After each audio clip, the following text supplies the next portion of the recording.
Good afternoon once again, and welcome to the Columbus Metropolitan Club on this Wednesday at noon in March. First Wednesday in March, good to have you with us. Happy Ash Wednesday as well. I want to welcome you once again to the Columbus Metropolitan Club. For those who don't know, CMC connects people and ideas through community conversations at forums just like the one you're here today, and this one every Wednesday, almost really nearly every week. I am Matt Barnes. I am the morning co-anchor of NBC4 today, proud to serve as a member of the CMC Board of Trustees, and even happier to be here with you. You also might not know this, but Mary Lazarus, one of the original 13 women founders of CMC, who is still giving to CMC each and every day, helps sponsor today's forum. Mary, can you just give a quick wave so we can all thank you?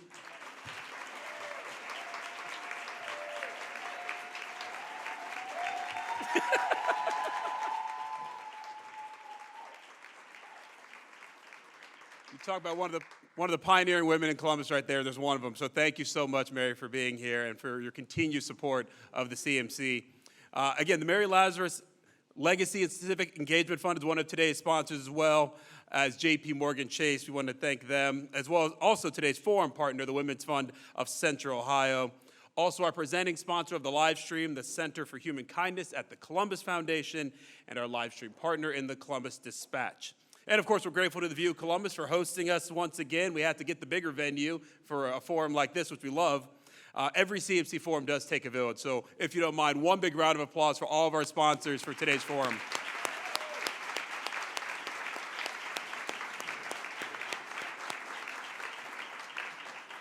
If it seems like I'm talking fast, it is, because I want to get to this. Today's forum is Women's Wealth is Central Ohio's Growth. And to help introduce our panelists, please welcome Becky Griffin with today's sponsor, J.P. Morgan Chase. Becky?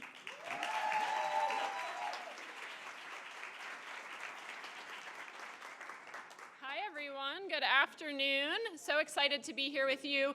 Like Matt just said, I'm Becky Griffin, and I'm with J.P. Morgan Chase. I'm super excited to be able to be here and let you know some great things on the panel today. I am the new location leader for J.P. Morgan Chase here in the Columbus market, and as many of you know, my colleague Corrine Berger, I feel like everyone I've met in Columbus knows Corrine. She announced her retirement after 34 incredible years with our firm, and her dedication and leadership have really significantly had an impact not only on our company, J.P. Morgan Chase, but also here in the city of Columbus. I'm really proud to step into this role and be with you here today to kick off this really important conversation. As one of the world's leading financial institution and one of Central Ohio's largest employers, J.P. Morgan Chase has really long focused on empowerment of and advancement of women. In fact, I serve as the executive sponsor of a business resource group we have called Women on the Move, and I'm really proud to serve in that capacity. That initiative aims at helping women achieve financial well-being, grow their skills, and advancing their careers. We support women-run businesses, we help improve women's financial health, and we lift up the women and the girls in our community. This is not only the right thing to do, it's really good for business. Women are projected to control 2/3 of discretionary spending by 2028. I don't know about you all, but I'm making my dent in that one. And while we contribute significantly to the economy, far too many women face additional barriers when trying to build economic security for themselves and for their families. That's why J.P. Morgan Chase has supported this research that we're going to hear about today. It uncovers data that's highlighting the barriers and opportunities for women's economic prosperity in this region. Our hope is that this will provide our community with a strong foundation to design and implement sustainable and effective solutions. We know that when women prosper, we all prosper. When women prosper, our communities prosper. And when women prosper, our economy prospers. So with that in mind, please join me in welcoming our panelists.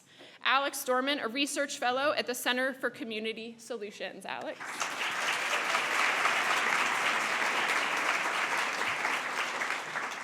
Keena Smith, CEO of the Women's Center for Economic Opportunity.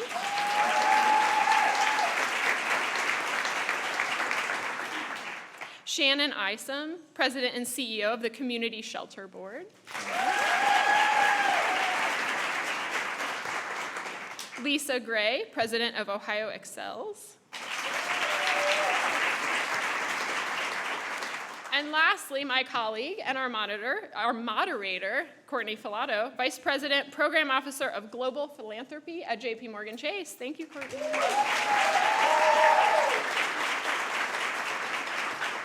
Thank you, Becky. Good afternoon, good morning, whatever time it is, everyone. I'm so excited to be here. Before we start, a couple thank yous and shout outs to the people who made this report possible. I want to shout out to the entire Women's Fund team. We have Kelly, Kelsey, Maddie, Drew, Monique, Kenny. The report's amazing. I can't wait for you all to see it. That's what we will be discussing today. Also, big shout out to Daphne McKinney, the Columbus Foundation, our friends at the Center for Community Solutions. The work that you're going to be hearing about today and that will be launched later this afternoon is significant, and it took a village. And so a quick round of applause for everybody who was part of that. All right, the report. The report is called Making Women Wealthy and Free, Uncovering the Data About What Central Ohio Women Need to Thrive. To kick off this panel, I'm going to start with the first paragraph from the executive summary because it's so amazing, so I can't wait for you all to read it. Moving beyond survival and stability and toward a life of financial abundance is not just about money or income. It is about creating a life with greater autonomy, opportunity, and purpose. This report outlines the factors that lead women in Central Ohio to build wealth, the conditions that prevent wealth building, and the results of having wealth. The research does not prescribe exact pathways of how to make women feel like they are thriving or how to be financially abundant. It highlights how key outcomes are deeply interconnected. Belief and ability to build wealth differs by levels of thriving, which is correlated with psychological relationships to financial scarcity, which is correlated to invisible emotional load. This research demonstrates that outcomes are worst for women who are surviving, significantly better for women who are stable, and consistently best for women who are financially abundant. Are you ready for this? Yeah, we are. All right, kicking it off. We'll start with you, Alex. You and the whole CCS team were a vital part of the data collection process from the start. Can you share a little bit about what this research looked like behind the scenes and what made it unique? Okay. Good morning, everyone. My name is Alex. I'm a research fellow at the Center for Community Solutions, and I'm just one representative of a small but mighty team at Community Solutions that was all hands on deck for this project. And what a cool opportunity to have the chance to create data that does not exist elsewhere and has never existed before for this region. And I think what really made this research particularly unique was our fantastic collaboration with the Women's Fund, who were active participants at every step of the way and afforded us both the resources but also the freedom to be a little creative to do this work right. And I think a great example of what that looked like is Community Solutions really prioritizes qualitative data, making sure that we can hear stories in exactly the words from the people that we're talking to. And we had the resources to be able to work with trusted community partners to uplift the voices of women that are often excluded in these kinds of research efforts. We were able to compensate them for their time. We were able to provide fully catered meals from local caterers. We were able to make them feel valued for giving us this amazing information. We were able to offer childcare if that was going to be a barrier to participating in these groups. And it's the right thing to do, but also selfishly from a data perspective, it also just makes for better data collection. When your participants feel like they are valued, they're way more likely to engage and open up and share their stories with you. So a little behind the scenes of how it all happened, we heard from over 3,000 women in a survey that we sent out throughout the region. We heard from 126 women across a bunch of focus groups that we did. And one of the guiding principles of this research was prioritize women's voices and believe what they have to tell you, right? But it was kind of a conundrum. We were trying to measure something that's hard to define. We were trying to measure wealth. But wealth means a ton of different things to a ton of different people. And we wanted to make sure that we weren't prescribing our ideas of what wealth is until we had first heard from the women that we wanted to hear from. And what that looked like in application was, 8 hours of like 10 of us on the research team and anyone who was related to the data sitting in a room together, looking over, immersing ourselves in the data, these 3,000 responses, these 126 participants from the focus groups. And we covered the walls in paper, and we had like 1 million Sharpies lying around. And as we each took turns kind of sharing some of these preliminary findings, we went up, we started writing down ideas, we started writing things that we were hearing, some common themes, but we also wrote down some threads we wanted to pull, some ideas that came up from some of these preliminary findings. And then when we had a wall of text, we then took all that information and condensed it down into themes, right? And those themes specifically were about how do women in this region define wealth? And we took those themes and directly used them to structure our report in this final product so that we weren't imposing our definition of wealth on this process. And some of those themes included things like belonging and community, mentorship, health, security, right? And of course, finances. Financial security, of course, is a part of this as well. I'm sure there's others, but you'll have to read the report for all of those. Alex, can you give us one or two findings that surprised you? Yes, and thank you so much. I will talk for hours. No, that's what I'm here for. Stopping. I'm here for it, Alex. Keep going. Yeah, 1 or 2 findings.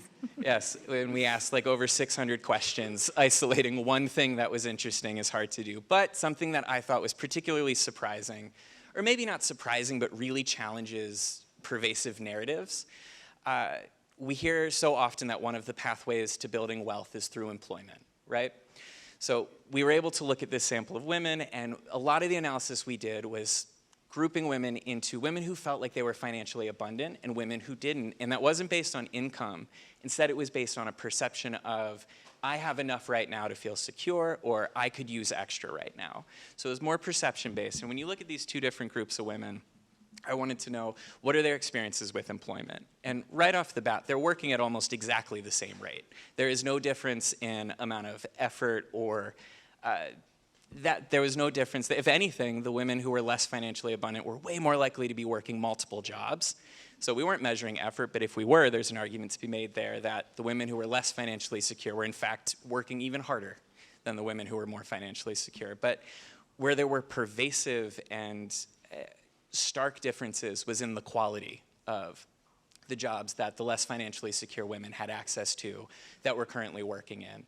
And I would just, feeling replaceable, feeling disrespected at work, having an inflexible work schedule, not feeling like you were earning enough, not having adequate health care, those were all much worse for the women who were less financially stable. And I think that's an important finding because maybe it's not necessarily surprising, but it certainly challenges common narratives out there about wealth being a matter of effort.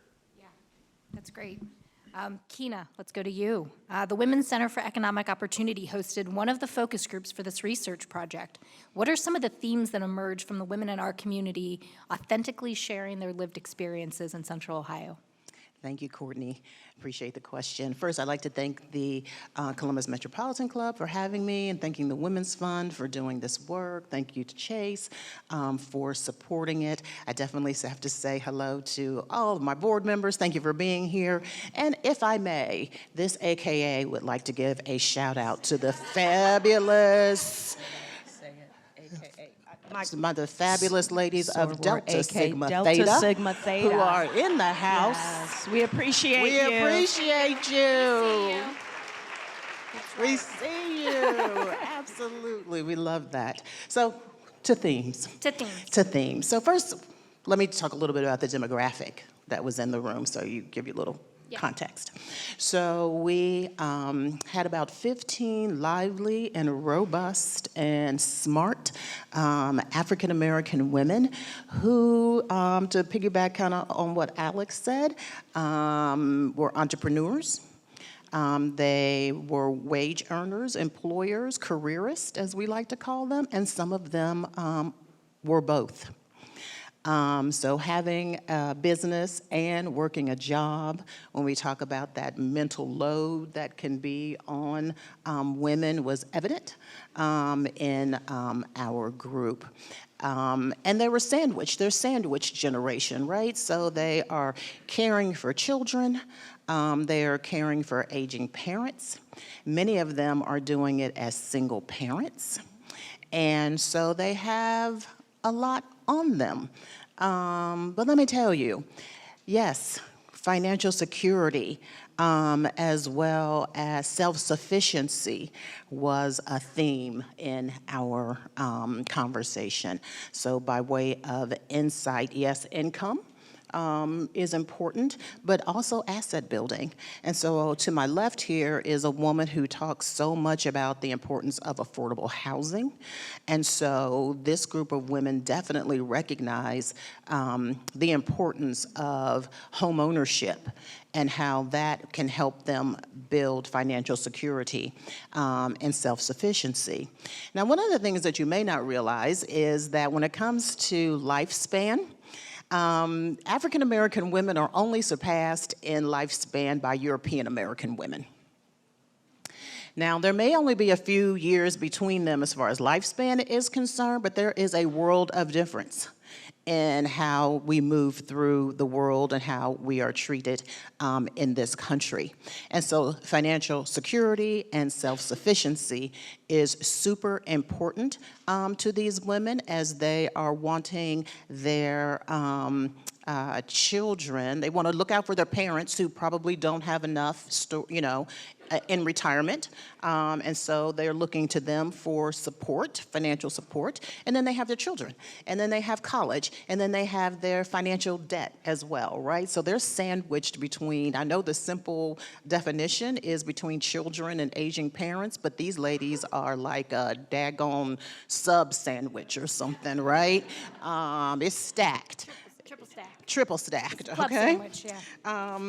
So, and we can get into, all the terminology. Alice, I call them single income. If you heard of double income, no kids, they are single income with kids.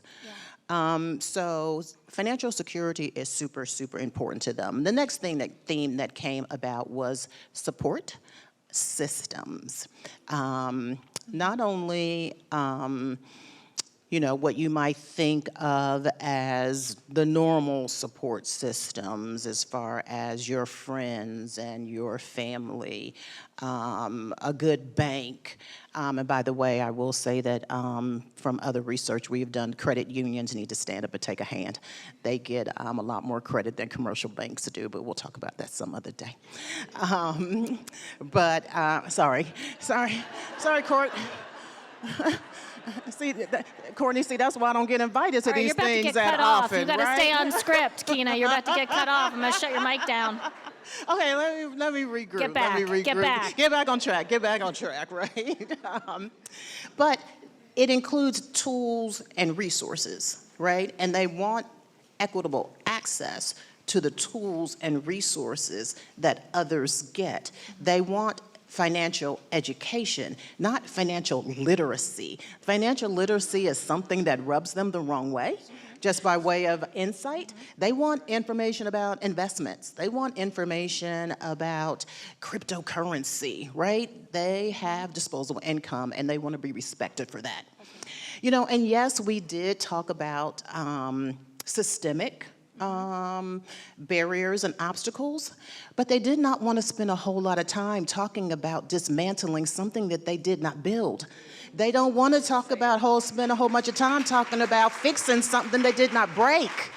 They want to talk about, they have hope, they are resilient, they have faith, they believe in themselves, and all they're saying is give us the tools that everybody else has, and we will rock this thing, okay? Which I would say there are many of them that are already doing that. So financial security, self-sufficiency, support systems, yes, they care about the barriers, but they're leaving that to saying, we are resting now, and so fix your stuff, y'all. Thank you, Keena.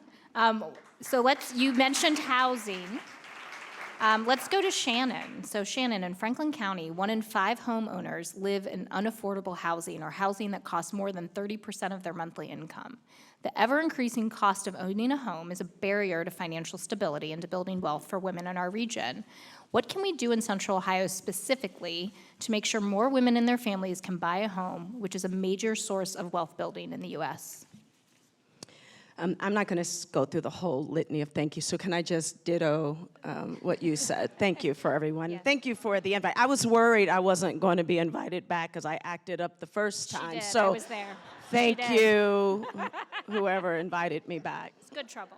I did warn everyone I'm going to act up this time, too, so I'm probably not going to be invited back for another 18 months. But let me first start off by saying a couple of things. I must acknowledge that we are at Ash Wednesday, so just acknowledging those people of faith that are in the room that are moving through a time of sacrifice and reflection, and doing that with you, and I want to honor that. The second is that we are also in Women's, is it Women's Health Month? It's Women's Empowerment Month. We're in Women's Month, okay? We're in the Women's Month. And so let me also acknowledge immediately that the first thing that should come to your mind when we're talking about women in the month of March is payday, equal payday. If you haven't heard of it before, look it up, Google it, but I'll really quickly say to you that we've lost 13 days, ladies. Last year, our equal pay day was March 12th. This year, it's March 25th. Make sure this is on. Right. And then when you disaggregate the data, what you will find is that our equal pay day is the way that it is scaled when 86% of the women reach that same pay that white men made last year. So when I look up to see where we're at with Asian women who hit it before white women, then white women, and then Hispanic women, and then black women, and then Native American women, and it goes on. It says it's to be determined. We don't know yet in 2025. You see, because the scale continues to move depending. Before I answer the question of what women need to do more of, I need to talk to you about how the system is scaled. And it is scaled upon, now white men, I'm gonna call y'all out from time to time, don't get mad. But it is scaled on that. And all women are then scaled based on what men made, what men do, what men have access to, and then you become reflective of that centering. It is imperative that women, and I'm speaking only to women, that we must center on the margins. The last group of women to make equal pay are Native American women. Now, when was the last time you thought about the sisters of indigenous population? They make equal pay day. Last year, they made as much as a white male made, November 21st. Took a whole year. Black women, we're at July 27th, and we've been holding pretty steady to that. Even amongst us obtaining more degrees than anyone in this entire country, here we are. So it's hard for me to say to women what to do more of. You see, the question in itself makes the wrong assumptions. Like, there's more emotional, social, education, hard work that you must do to catch up. Not true. The system must be disrupted and broken. It must be. Now, some of you might say, well, we're already doing that, right? We have a president that's disrupting. Uh-oh. Uh-oh. Yeah. We are black women specifically. We are the laggers of home ownership. Where I see it the most is in my homeless shelter system. We have 9 shelters across the region that we run, or that we fund. And in that, what you will find are some very, very stark numbers. The first is that when you look at who is head of household in our family shelters, what you'll find is that black women are 92% of head of households in our shelters. And so this isn't probably anything that is new to us. The number one way to move into poverty is to be a single mother. Number one way to move into poverty is to be a single mother. Black women are in single motherhood more than anyone else. So goes our family shelters. The average children that follow moms, about 3.3 children, so goes generational poverty. Then when I break it out and look at how many in our women's shelters, so goes black women, more than any other. Single men, black men.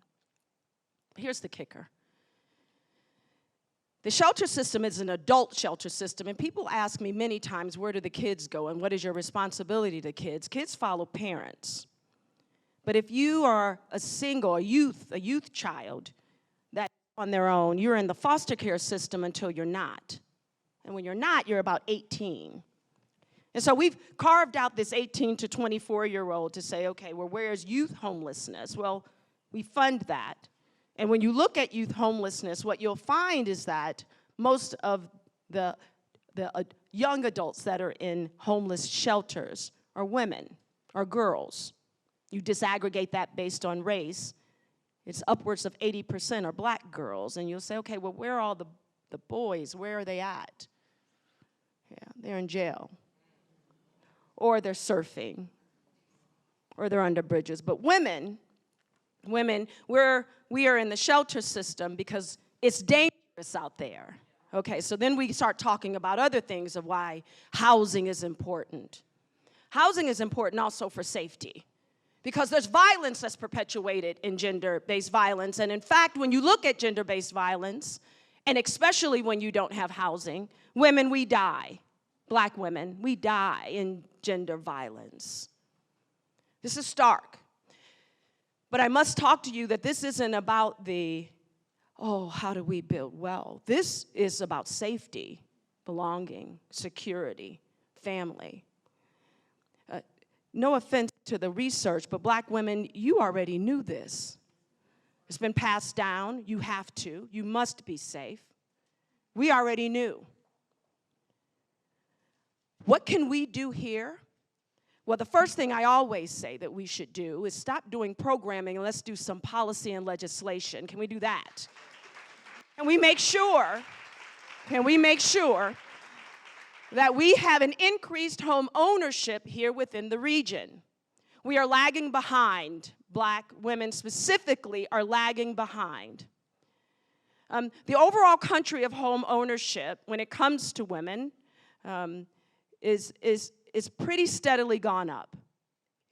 And for black folk and black women too. Black women, we do better than black men. But here, when I disaggregate the data, here, 40% across the country home ownership. Here, black women, we're at a 32%. We're at the numbers of the 1950s. It's decreasing. We have an issue here. My last thing that I will state is that, because I think my 2 minutes is up, Courtney.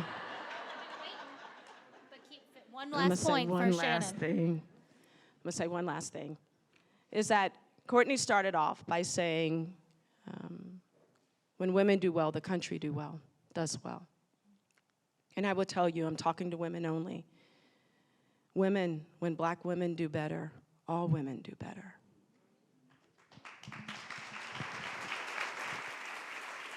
Thank you, Shannon.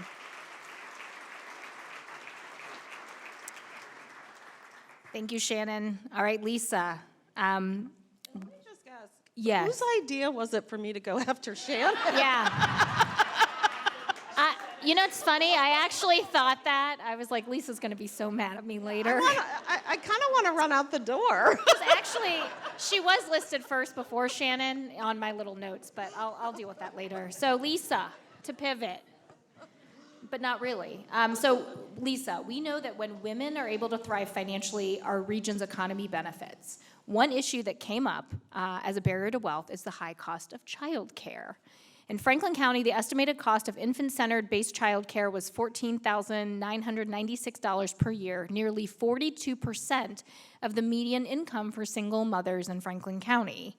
What can we do to help ease these costs for women, especially low-income single mothers who often cannot afford to pay child care costs and cover other household expenses? Thank you for the question. I also want to note for the Chase people here, I am wearing Chase blue for you. And while I don't have any sorority sisters here, I would like to call out one of my board members, Fabian Padamata. So, So that's a great question, and I was pleased because when Shannon mentioned policies and legislation, I was like, okay, I do have a spot here. So the work that Ohio Excels does is really around education. It's about building that pipeline from early child to K-12 to higher ed to make sure that more Ohioans, girls and boys, are ready to succeed in the world. But specifically around childcare, it is not a system the way we think of K-12. It is not funded the way K-12 is funded. It's not even funded the way higher ed is funded. And so really to tackle some of these issues, we have to be focusing on the policy. So right now, many of you probably know we're in the middle of the biennial budget. We have a governor that has been trying to move the needle on supporting childcare for the last 6 years of his administration. He has not necessarily had the cooperation from some other policy leaders in the state. And so we need stronger state policies. And what does that look like? That looks like tax credits for families. That looks like moving, so for a family to qualify for publicly funded childcare, right now you have to be at 145% of the federal poverty level. Until we added a childcare voucher last April, we were dead last in the country in terms of what we do to support families, especially our low-income families, around childcare. There is a proposal in the budget to go from 145 to 160. That's great. We would like to see it to go to 200% of the federal poverty level. That would still keep us at the bottom, but not at the very bottom. So those are some of the policies. We're in the middle of the budget right now. If you're not engaging, please engage. We have to have more voices telling our policymakers that this matters, not just to women. It matters to families, it matters for the economy, and it matters for our kids. The other thing that this budget would do, so Courtney referenced that some families are paying up to 42% of their income for childcare. I think we could all say that most of us could not afford that. This budget would cap the child care costs for low-income families at 7%. That would give them about an extra $8 an hour in wages. So again, reach out to your legislators. If you have relationships, tell them this matters to you. The other thing that I would say is, you know, the state sometimes funds what they call part-time slots for kids, and that's great, but what we know families need and what women need is full-time. You know, a part-time slot is great for a stay-at-home mom or a stay-at-home father that is bringing their child to preschool, but that's really not what we need in the state. We need full-time funded slots, and there is a move in this budget to do more of that. Again, reach out. So that's what I would say to start with. That's awesome. Thank you, Lisa. Before we get to our last question, it's CMC's longstanding tradition to take audience questions from both our in-person audience and live stream. So if you have a question in person, please Chase, the entire Chase table should clear out. The microphone's over there. Please make your way to the microphone, or if you're joining by YouTube, please type your questions into the chat, and Doug is going to be curating them. So with that, while everyone is running towards the microphone, anybody run to the microphone? We need some questions. We're going to ask one more question in the audience, and I love all the speeches that have been said today. We are going to keep this last question to no more than 2 sentences. Did you hear that, Shannon? All right. So, knowing what this work is about, this research and this report, I want to ask you each, how do you see yourself in this work? And what personal barriers or accelerators have you encountered when trying to build wealth for yourself and your family? I'll actually give you 3 sentences. Can I go before Shannon? Yeah, actually, you know what? Shannon's going to pick up the rear on this one. Lisa, you can start. Am I starting? Yes, you're starting. Okay, so, you know, I think that anybody that has been a working parent, but particularly a working woman faces barriers. I am way older than most of you in this room. I did not have, except for the woman shaking her head. Thank you. You know, when I had my kids, I did not have a paid maternity leave. I did get to keep my job. However, my boss at the time was insistent that I would not give birth early because it was my first child. So the day that I came home from the hospital, we scheduled a conference call so that I could talk about what needed to be done at work. My husband had no paternity leave. We don't have family in Columbus. I mean, we were sent home from the hospital with this baby. We had no idea what we were doing. My husband was like, hey, good luck. I'm going back to work. I was like, baby sleep. I've got to get on a conference call. And so, you know, I think that has been probably the biggest barrier. But the one thing that I would say is, as women and men who have experienced this, and people who know me, I very often give my husband props, and I'm going to ask you to like cut this in case he watches.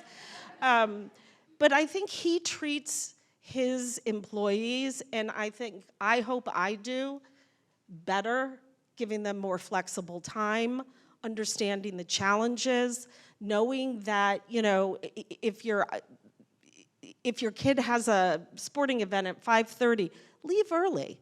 You know, that helps build our children. But as women, I think we can't look at other women and say, well, I didn't get that. What we should say is, I didn't get that, and I'm gonna make damn sure you're getting it. That's right. I love that. Thank you, Lisa. Love that. All right, Kina, you're up next. And Lisa didn't abide by the 3-sentence rule. But, I mean, Shannon, that's why you're at the end. So sit there. All right, Kina. I'm just going to piggyback on what Lisa said, absolutely. And, you know, I see myself as being all the things. As an African-American woman, as someone who is an advocate for all women of color, for equity, for economic justice, economic inclusion, it is not an easy road, and most people don't want to hear it. I mean, that's just the bottom line. But as I like to say, George Floyd is still dead. He is still dead. And everything that we felt on the next day and the day after and the day after, he did not rise up on election day to say everything is okay. Everything that we felt and went through on that day, we still feel, and all of the things that we tried to write during that period of time still need to be righted, if I can use that word.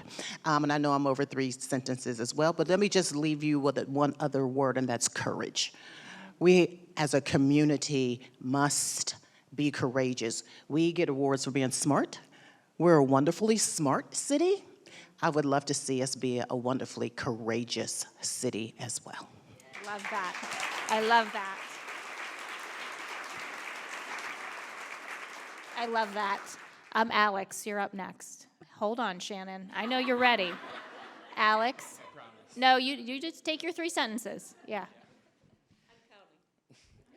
I think there's an uncomfortable truth in a report that focuses on the experiences of women in their lives, in their workplaces, in their families, where I am indirectly in that report everywhere. So much of what women are experiencing and what we learned about in the data is a direct result of the ways in which this system benefits me. My qualifications are never questioned in the workplace. I've never been denied employment opportunities because of my gender, right?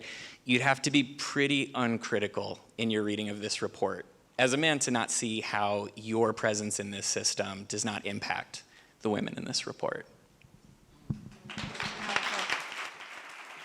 Thank you, Alex. All right, Shannon. That's perfect, me coming from Alex, because I was going to say that everything about this report, as I see, the work in which marginalized women have built. One of the things that as I was listening to our president's speech yesterday and then the rebuttal, was that the statement was, it is easy for us not to do anything. We must move because it's easy for us to be exhausted. What I see in this report is the direct opposite. I'm going to ask women, you must build coalition. You must move and be activated right now because things are changing. For Black women specifically who are exhausted, it's not easy to be exhausted. It's not easy to rest. In the resting, there's movement. So I'm going to ask, as people are building coalitions, women, Black women specifically, who said they're going to rest, rest. Because even in the resting, what happens is that you synthesize information. You strategize. You know where your strengths are. You can call people in. And in that dual coalition, that it is imperative that we demand differently from the system. Okay, coalition and rest. All right. Doug, take it away. Courtney, thank you very much, and thank you to today's panelists. Great conversation. If you have a question for today's panelists, please do join us here at the microphone. We'll try to get to as many as we can. If you're watching online, type your questions into the chat, and I'll do my best to curate them. Great questions at CMC always have two things in common, right? They take less than 30 seconds to ask, and what punctuation mark does a question end with? It ends with a question mark. That's right. Our repeat guest. Thank you all. I'll launch us off with this one.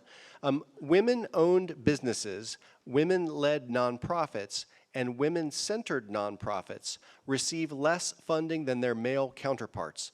What are tangible ways that local investors, banks, and policymakers can ensure women-led startups, small businesses, and organizations have equal access to capital? Is there another funder on this panel? One of you guys want to take that? Lisa, no? All right, that's an awesome question. It's a complicated question, but it's an awesome question. So I remember joining JP Morgan Chase 5 years ago, and at the time, it was March 2020. The world fell out across everything. And, I started diving in, someone who'd never been a funder before in my life. I'd spent my entire career getting grants, not giving them. And really to understand the history of grant making, the history of funding, and less than 1% of philanthropic dollars go to organizations led by people of color, and less than 0.5% of that go to organizations led by women of color. I think there has to be the recognition of an intentionality, right? We have amazing organizations in this town. We are so lucky to have organizations of this town with lots of diverse leadership, and we need to be very intentional in seeking them out, understanding their work, and supporting them, right? And supporting them isn't a blip. Supporting them, candidly cannot be in perpetuity, but supporting them is about seeking them out, figuring out what they need, and leaning in.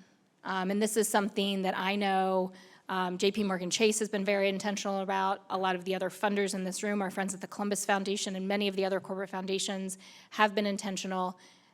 We can be more intentional. I also want to offer up our friends at the Women's Fund who do this every single day. They are out there looking for these organizations and finding that catalytic capital and also that partnership. It's not just about money. It's about walking alongside these leaders and supporting them in the ways that aren't financial. So while there has been more of that, we need even more. And so that's how I would answer that question. Please, yeah. So I think one of the other things that's really important is for those of us that do fundraising is to help our friends. It's not all about the money we get. Ohio Excels cannot do this work by itself. We need everybody else doing what they do. And so if you have a great relationship with a funder and you know a group that might be aligned, make those introductions. I think sometimes in this space we have a scarcity mindset. Yeah. And, it's like, well, I'm not going to share my funder because that means I might get less. I've actually found that when we introduce and we make those connections, we're actually doing better, not worse financially. Next question, Emily. Hello, thank you so much. This is such a fantastic presentation, and I love the voices that are at the front of the room talking about this. I'm Emily Shriver. I'm the CEO of the Matriots, and we work to get women engaged in politics and elevate their political voice. And so my question for you all today, as I'm looking at this report and learning about the gap in wealth for women, is how do we motivate that wealth and turn, if we're able to get more wealth, how do we enable more women to participate in politics using that wealth? We're having a conversation next week on Tuesday with the Matriots over at the Ellis, talking a little bit about this, but I would love to have your perspective on, if we have $500 more a month, how can we use that to, as Alex said, prioritize women's voices and start to believe what women tell us? And then also, I wrote down, how do we access this report? The report's online. We will make sure that the link is sent out in public. Oh, it's on the table. There you go. Go to the website. But great question. Lisa, anybody? Yeah, I'm happy to take that. So while I think money matters, what matters more is your voice and your presence. So, you know, if you do have extra money that you can give to a candidate or somebody that believes what you believe, or if you're giving it to, you know, a campaign that is trying to get something done. But I think, you know, so I'm not going to say money doesn't matter in politics, because I think we all know that it does. And so we have to pay attention to that side of it. But I think we also have to pay attention to the other side of it, which is we have to be in the faces of our policymakers. We have to be showing up when there are hearings. You know, the budget is going on, as I said. I'm like a broken record because we're spending all our time at the state capitol right now. But showing up, sharing your voices, don't be silent. You know, when I go to the State House, I see the same group of lobbyists and policy leaders, and I'll throw myself into that. They probably don't like seeing me either. But, you know, we need other people and other voices, and our policy makers, especially members of our General Assembly, want to hear from their representatives. So if you can look up who your policymaker is, make a call, send a letter, schedule a meeting, do that. It's not as scary as you might think. Yeah, I would recommend that everybody go online, local, state, federal, know who they are, and send your thoughts as often as you'd like. Shannon. As a general thing, I will say, being in this community for a couple of years, and this is probably going to be an ouch, I think it's really important to have space to tell the truth. One of the things I have heard more than anything that I've heard since I've been here are folks trying to manage my message, my voice. And that's not just with me, I think it's with anything. There must be some truth tellers out there. I don't know how this thing is going to happen if, not that speak up, it's easy to speak up, but it's hard to tell the truth when people are signaling you, cueing you, women included, that you must not say that.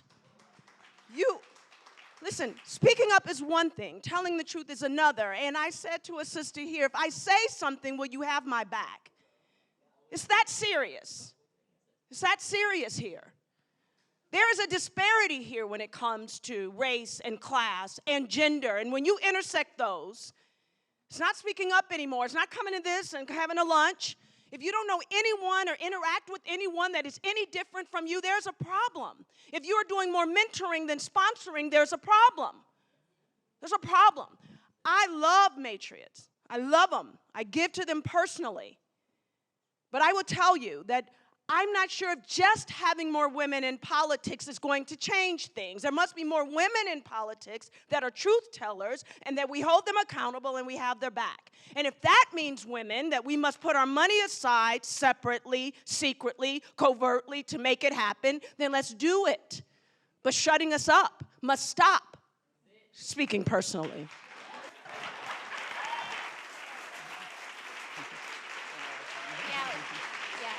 This is a good one. Kina, yes, please. Yeah, I'm gonna take this big risk, and I'm gonna add, if you're doing more convening than contracting with women-owned businesses, that's got to change. That's got to change. We need contracts. We need connections. We need capital. All of those things. And I got a couple people, I need everybody in here to be clapping for that, because that means that you don't have contracts with women-owned businesses. We see you, right? You want to convene and sit around the table and speak up. We need for you to start signing some papers and signing some contracts and looking at your supplier diversity, because we're not allowed to say that anymore. Doug, thank you, Tina. We have about 3 minutes left for, I hope, one final question.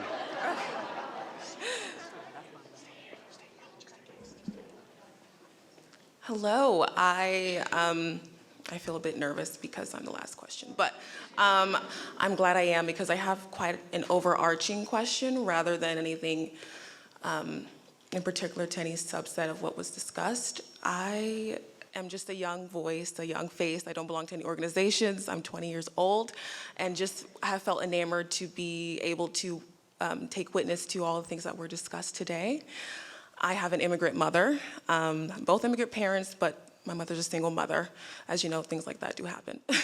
And since 15 years old, I've worked vigorously to support her, taking up my own forms of employment and whatnot. And so this question is particularly for African American young women. I think it's very easy for young voices to feel as though they are stifled and that it is permitted for them to be railroaded and that they don't have a place to speak because they don't know enough, or don't be in grown folks' business and things of that nature. So my question is pertaining to how can young women, though particularly African American women, form both workable and resilient structured pathways to bridging the rather multifaceted obstacles to obtaining better support systems, community outreaches, and championing our own capabilities?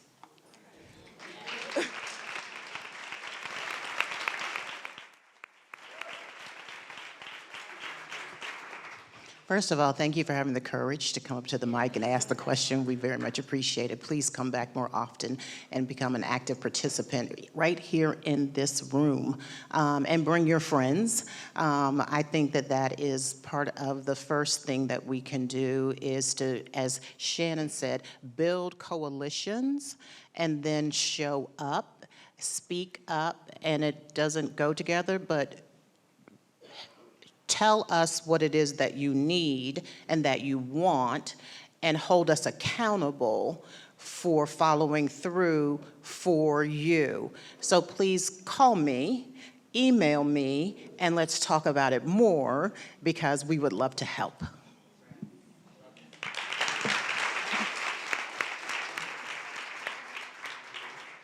Thank you for the question. Immediately, when I'm thinking about questions and the responsibility that many of us put on trying to figure out how to show up more and better, which I think is what women do, and especially when you are a woman of color, and especially if you're a Black woman, I'm going to change the answer to the question of what else could you do. I think what I'm going to say is I think that responsibility falls on our generation, and we haven't done well with that. So not only am I calling out my sorority, Alpha Kappa Alpha sorority, but also our Deltas and our church family, that we should be embracing our young people better. So I'm going to take that as not a question, but a calling out, which is also part of our culture. Respectfully, you called out to the grown folk that we've dropped the ball. And we'll confer, and let's do better. Thank you. Thank you, thank you, thank you to this panel. It was a lively conversation. I expected nothing less. We're going to welcome back Matt to close us out. So thank you guys very much.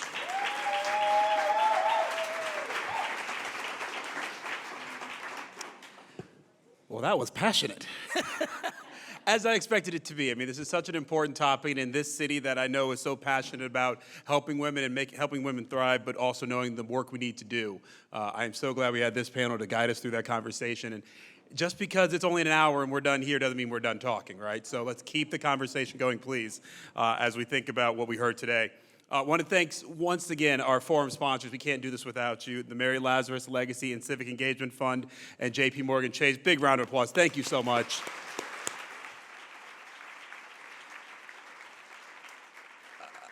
Again, our forum partner, the Women's Fund of Central Ohio. Thank you for all that you do, and the View Columbus for hosting us. Grateful again to the presenting sponsor of our live stream, the Center for Human Kindness at the Columbus Foundation, our live stream and promotional partners, the Columbus Dispatch, and a very, very special appreciation to our speakers, Keena Smith, Shannon Isom, Lisa Gray, Alex Dorman, and our host, Courtney Filato. One more round of applause for them.